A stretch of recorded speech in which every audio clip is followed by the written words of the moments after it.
Violência doméstica dá espaço ao divórcio? Primeiro, deixa-me dizer que o lugar de todo espancador, de todo violento, de todo aquele que trata a outra pessoa de forma desumana é no presídio, é na cadeia, é no manicômio, é no hospício, dependendo do veredito. Bem-vindo à janela de doutrinas e temas que dividem opiniões. Nós temos muitos que nos acompanham, mas tenho notado que poucos se inscrevem no canal. Eu gostaria de recordar-te que sempre que vês, por favor, se inscreva para que o nosso canal possa crescer e que muita gente possa ter a mesma informação ou o mesmo ensino que nós estamos aqui a trazer. Bem, antes de nós falarmos sobre a violência doméstica, eu gostaria primeiro de recomendar-te para que vejas o vídeo anterior sobre a permissão do divórcio nas Sagradas Escrituras, porque servirá de base para aquilo que vamos tratar aqui. A violência doméstica é um assunto, é um tema que preocupa não somente a comunidade cristã, mas a sociedade em geral, incluindo as autoridades governamentais. A violência doméstica é um tema tão sensível porque trata de vidas humanas. O que é violência doméstica? Violência doméstica é qualquer padrão de comportamento abusivo que pode manifestar-se fisicamente ou então psicologicamente. É verdade que o mundo tem ou está acostumado a enxergar a violência física em relação à violência psicológica, não significando por isso que a última forma de violência não seja uma realidade ou então que não tenha um impacto na vida da vítima, mas deve-se à natureza das duas formas de violência. A violência psicológica é enorme, as suas consequências são a longo prazo, enquanto que a violência física, as suas consequências são em tempo real. Se tu espancas, hematomas surgem, pessoas perguntam e a sociedade testemunha. Então, é por este motivo que a violência física tem mais notoriedade, mas não porque a violência psicológica seja inexistente. De tanto que o número dos que participam violências psicológicas em gabinetes pastorais é um número muito reduzido comparado aos que apresentam violências físicas. Ao mesmo tempo, consegue-se perceber que a maioria dos que sofrem violências físicas já trazem consigo um histórico da violência psicológica. Agora, no que diz respeito ao posicionamento do divórcio por conta da violência doméstica, existem duas linhas de pensamento.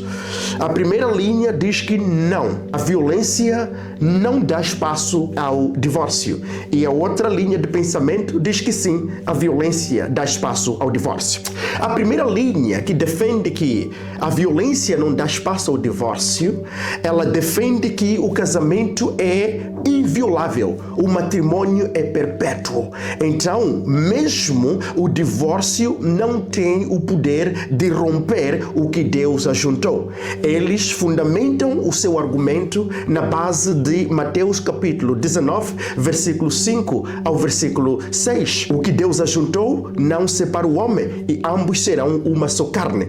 Então, para eles, não existe espaço para o divórcio, independentemente das circunstâncias. Para eles, se a mulher estiver a ser espancada, então ela pode fugir no momento em que a violência está ocorrendo, mas logo que a situação estiver normalizada, ela deve voltar, porque assim também viveram os cristãos ao longo dos séculos. Eram perseguidos, eram maltratados, até mortos, mas nunca abandonaram Cristo por conta da perseguição. Agora, eu não consigo perceber a comparação entre a perseguição dos cristãos e a violência doméstica, não é? Até porque quem perseguia a igreja ou quem persegue a igreja não é o seu noivo, Jesus Cristo, mas são os agentes usados ou os agentes contrários ou contra o evangelho do Senhor.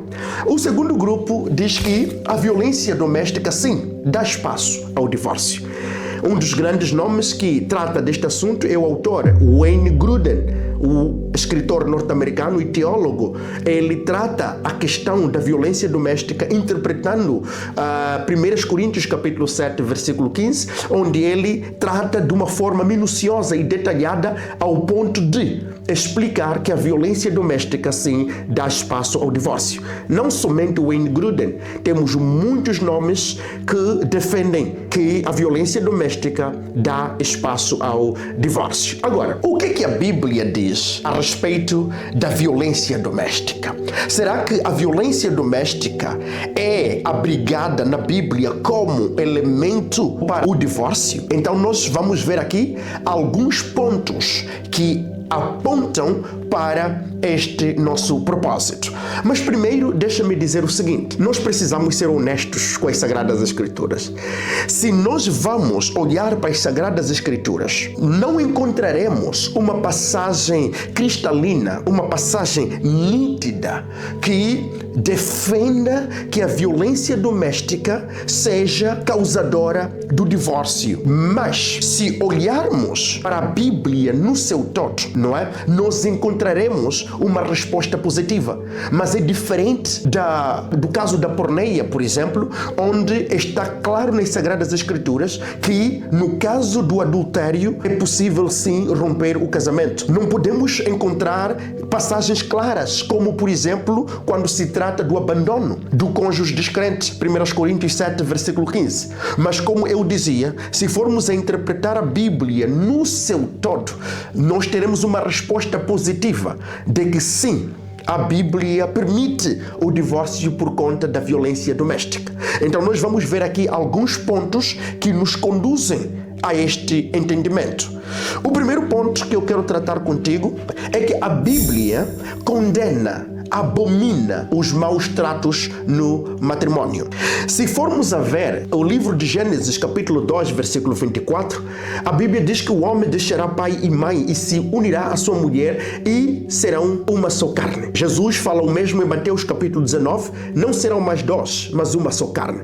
O apóstolo Paulo vai trazer um argumento quando ele escreve aos irmãos de Éfesos. Vamos para Efésios, capítulo 5. Efésios 5, versículo 29. Paulo diz o seguinte: porque nunca ninguém odiou a sua própria carne, antes a alimenta e sustenta, como também o Senhor a igreja. Paulo, ao escrever isto, ele tem na sua mente o livro de Gênesis, capítulo 2, versículo 24. Paulo, ao escrever isso, ele tem na sua mente as palavras do Senhor Jesus Cristo em Mateus, capítulo 19, e ele diz: porque nunca ninguém odiou a sua própria carne. Entenda, a expressão própria carne aqui é uma referência a sua própria cônjuge, a sua própria esposa. Nunca ninguém odiou a sua própria carne, não é? O que a pessoa faz? A pessoa alimenta a sua carne, ele sustenta a sua carne. Uma ideia clara de que os maus tratos não são bem-vindos no matrimônio, ou seja, no casamento. O ódio, nós sabemos como que ele se manifesta. Quem odeia tende a ser agressivo nas palavras e agressão física também. Quem odeia tem uma raiva intensa que lhe conduz a ser grosseiro, a ter ou a trazer maus tratos no meio do matrimônio. Então Paulo diz: ninguém odiou a sua própria carne. Isso é muito interessante. Eu estava aqui a fazer análise sobre esta passagem. É que Paulo está a dizer que uma pessoa sensata de modo nenhum odiará a sua própria carne. Mas nós sabemos que existem pessoas que maltratam a sua própria carne. E eu conheço dois grupos de pessoas que maltratam a sua própria carne. O primeiro grupo são os que sofrem de distúrbios mentais. Pessoas que têm problemas psicológicos. Esses sim, maltratam a sua carne. Eles pegam objetos cortantes, cortam a sua própria carne, lançam-se no chão, batem o seu próprio corpo. Por quê? Porque não estão bem. São pessoas que carecem de um tratamento psicológico. Então, essa pessoa, o seu lugar não é o lar de modo nenhum. O lugar desta pessoa é procurar um tratamento em alguma psiquiatria. É o que Paulo basicamente está a dizer. Porque nunca ninguém odiou a sua própria carne. Se tu vês alguém que odeia a sua própria carne, essa pessoa não está bem. As suas faculdades mentais não estão em condições. E para nós, o que seria odiar a sua própria carne? É, obviamente, maltratar maltratar a sua própria carne. O segundo grupo que maltrata a sua própria carne são pessoas possessas, pessoas endemoniadas. Eu já testemunhei, eu já vi isso, eu já orei com pessoas endemoniadas. São pessoas que maltratam a sua própria carne, lançam-se ao chão, são pessoas que não cuidam da sua própria carne. Por quê? Porque naquele momento em que estão sendo usadas pelos espíritos imundos, a pessoa já não está no seu domínio próprio. Então são esses que maltratam a sua própria carne. Mas uma pessoa sensata, um crente, uma pessoa que já está liberta, não maltrata a sua própria carne. Paulo está aqui a dizer que um homem que está em condições mentais perfeitos não maltrata a sua esposa. Mas o que ele faz? Alimenta e sustenta. O segundo ponto que eu quero trazer aqui é o abandono dos deveres matrimoniais. Vamos aqui usar o texto que é amplamente utilizado para defender casos de divórcio por conta da violência doméstica. 1 Coríntios capítulo 7, versículo 15. A Bíblia diz: mas se o não crente quiser separar-se, que se separe. Em tais casos não fica sujeito à servidão nem o irmão nem a irmã. Deus chamou vocês para viverem em paz. Aqui nós encontramos um texto que deixa, ou seja, abre margem para acolher situações semelhantes ao abandono. Porque a passagem diz: em tais casos. Nestes casos. Que casos são esses? Casos do abandono ou então semelhantes ao abandono? Nestes casos, o crente pode deixar o cônjuge ir. E quando falamos do abandono, temos que entender que não se refere simplesmente a um abandono físico. O abandono também está relacionado ao desleixo ou então ao não cumprimento dos deveres matrimoniais. Porque no dia em que o matrimônio foi realizado, um juramento foi feito, um contrato foi assinado, em que você disse que eu prometo cuidar, eu prometo sustentar, eu prometo amar. Quando você viola, quando você não cumpre os seus deveres matrimoniais, você está a abandonar. Imagine uma mulher que é violentada, espancada, ela consegue escapar e foge. Ela com certeza já não quer mais voltar para casa e ela quer romper, quer divorciar. A pergunta que eu faço é: quem abandonou o casamento aqui? É a mulher que foi espancada ou é o marido que espancou? Com certeza é o marido que espancou,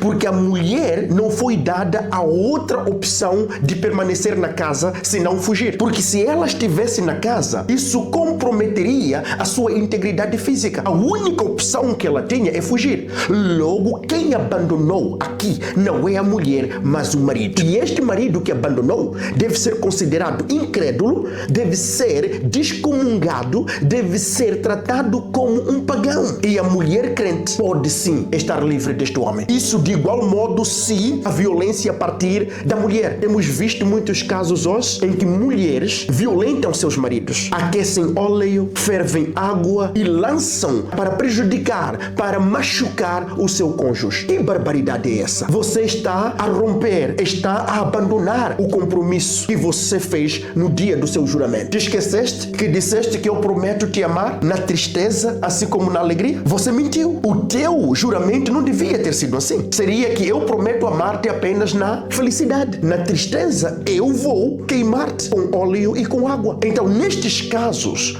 quando a vida humana está em risco, quando a violência toma lugar, quando é um padrão de vida, então sim, existe espaço para o divórcio. Este é o segundo ponto, o abandono das obrigações matrimoniais ou o abandono dos deveres matrimoniais. O terceiro ponto que eu quero tratar aqui contigo é sobre a mordomia cristã. Irmãos, o crente não é dono de nada. É isso que nós aprendemos na mordomia. O corpo que nós temos não nos pertence. O corpo é templo do Espírito Santo. O corpo pertence ao Espírito Santo. Em 1 Coríntios 6, versículo 19, o apóstolo Paulo diz isso. Não sabeis vós que os vossos corpos são templo do Espírito Santo? Então, eu não posso fazer o que eu bem quero com o meu corpo. Eu não não posso arrancar os meus olhos porque me apetece. Eu não posso cortar o meu corpo porque me apetece. Por quê? Porque eu tenho contas a prestar por conta deste corpo que me foi dado para administrar. Eu sou apenas um dispenseiro. De igual modo, não posso permitir que alguém machuque este corpo, que alguém espanque neste corpo, enquanto eu posso fazer algo para evitar que isso seja uma prática. De igual modo também as mulheres, de igual modo também os homens que vivem sendo violentados, mas em silêncio, por algum tipo de chantagem, mas vivem sendo espancados e não saem, não se livram desses matrimônios porque estão a seguir conselhos que nem vêm da parte de Deus. Não, o casamento é assim mesmo, não podes abandonar o matrimônio, suporte até quando? Acabarás morta. Então, saibas que prestarás conta diante de Deus por causa do corpo que você permite que as pessoas façam prática ou pratiquem a violência de uma forma sequenciada como um padrão de vida com o seu corpo. A mordomia cristã nos ensina claramente que devemos administrar, que devemos cuidar bem deste corpo que Deus nos deu. Agora eu quero falar do último ponto, que é a ética cristã. Aqui eu nem preciso falar muito. Apenas uma pergunta a ética faz. O que pesa mais? Salvar a vida de uma pessoa ou salvar um matrimônio? Com certeza, a resposta vai ser salvar a vida. Então, se a vida estiver em risco, melhor é salvar esta vida e dissolver o matrimônio. Este é o conhecimento que a ética nos dá. A ética cristã, ela preserva em primeira instância a saúde, a vida da pessoa, porque nós fomos feitos segundo a imagem e semelhança de Deus. Em jeito de conclusão, eu quero dizer aqui que a violência doméstica é um tema, é um assunto que deve ser tratado com muita maturidade, sensibilidade e responsabilidade. Deve-se analisar cada caso e aconselhar de forma sábia.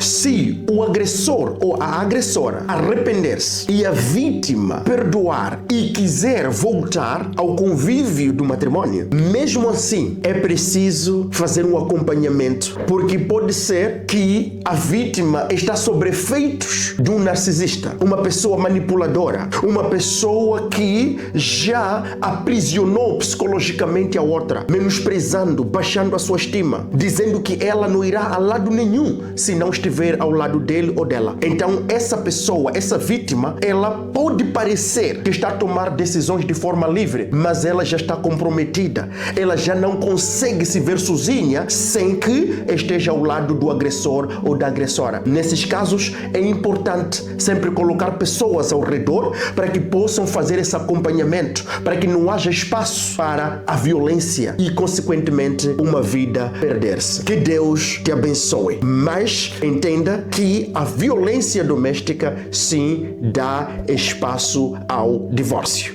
Não se esqueça de se inscrever no canal, comentar, deixar o seu like e partilhar o vídeo com as demais pessoas que conheces. Que Deus te abençoe.